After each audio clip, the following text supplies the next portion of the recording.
उच्चासीन पूज्यपाद गुरुजन, उपस्थित सत्संग अनुरागी सज्जन वृंद, पूजनीय माताओं एवं बहनों, परमाराध्य सद्गुरु महाराज अपने प्रवचन में कहते हैं कि मनुष्य तब होता है जब वह ध्यान करता है। असली काम ध्यान करना ही है। ध्यानाभ्यास में जो अपने मन को बारंबार फेर करके लगाता, उसे ध्यान में अधिक से अधिक लगन लग जाता है और वह आत्मोन्नति के शिखर पर पहुंचता। सत्संग करने से ध्यान करने का प्रेरणा मिलता। स्वामी विवेकानंद जी महाराज कहते हैं कि ध्यान अत्यंत दुष्ट मनुष्य को देवता बना देता। परमाराध्य कहते हैं कि सत्संग से बढ़कर कुछ है कहा नहीं जा सकता।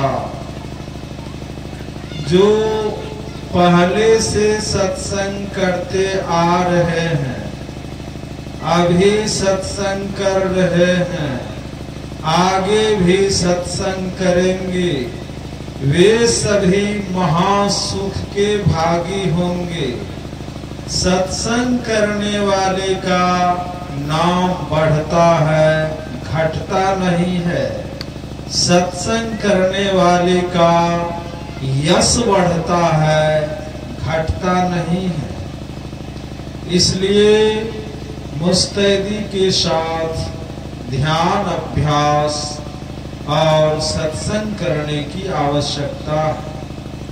परमाराध्य अपने प्रवचन में कहते हैं कि पूरे पहुंचे हुए संत के सत्संग से जितना लाभ होता है, उतना लाभ साधारण जन के सत्संग से नहीं होता। पूरे पहुंचे हुए संत के सत्संग से जितना लाभ होता है, उतना लाभ साधारण जन के सत्संग से नहीं होता। सत्संग में यदि पूरे पहुंचे हुए संत नहीं हो, तो संतों की वाणी का पाठ करो। संतों की वाणी उनकी चिट्ठी है। चिट्ठी आधी मुलाकात होती है, आधी मुलाकात भी क्या कम है। लेकिन हम लोगों की ऐसी श्रद्धा है कि उनके प्रवचन को, उनके उपदेश को ही उनका दर्शन समझते हैं। जैसे संत कबीर साहब की वाणी आप सुन रहे हो, तो आपको ऐसा लगे कि संत कबीर साहब ही खड़े होकर हमारे सामने बोल रहे हैं। संत तुलसी साहब की वाणी सुन रहे हो, तो आपको लगे कि संत तुलसी साहब ही हमारे सामने खड़े होकर बोल रहे हैं। यदि गोस्वामी तुलसीदास जी महाराज की वाणी सुन रहे हैं, तो आपको लगे कि गोस्वामी तुलसीदास जी महाराज ही हमारे सामने खड़े होकर बोल रहे हैं। ऐसा भाव होना चाहिए। यदि परमाराध्य सद्गुरु महाराज की वाणी आप सुन रहे हो, तो आपको लगे कि हमारे सामने सद्गुरु महाराज ही बोल रहे हैं और हम उनके वाणी को, उनके उपदेश को सुन रहे हैं। इसलिए हमारा सुनने का भाव ऐसा हो जैसा परमाराध्य सदगुरु महाराज कहते हैं, रामचरितमानस सार सटीक से मर्यादा पुरुषोत्तम भगवान श्री राम के उपदेश का पाठ श्रवण किए कि बड़े भाग मानुष तन पावा, सुर दुर्लभ सब ग्रंथ ही गावा। साधन धाम मोक्ष कर द्वारा, पाई न जही परलोक सवारा।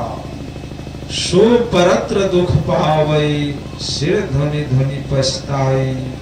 काल ही कर्म ही ईश्वर ही मिथ्या दोष लगाए। एहि तन कर फल विषय न भाई, स्वर्ग स्वल्प अंत दुखदाई। नर तनु पाई विषय मन देही, पलटि सुधाते 60 विष। भगवान श्री राम कहते हैं कि बड़े भाग्य से देव दुर्लभ मनुष्य शरीर मिला, और इस शरीर में जो है मोक्ष का दरवाजा लगा हुआ।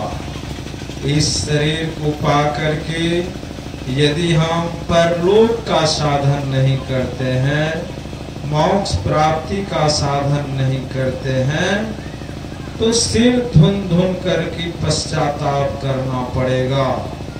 संत कबीर साहब कहते हैं कि हरि दर्जी का मरम न पाया, जिन यह चोला अजब बनाया।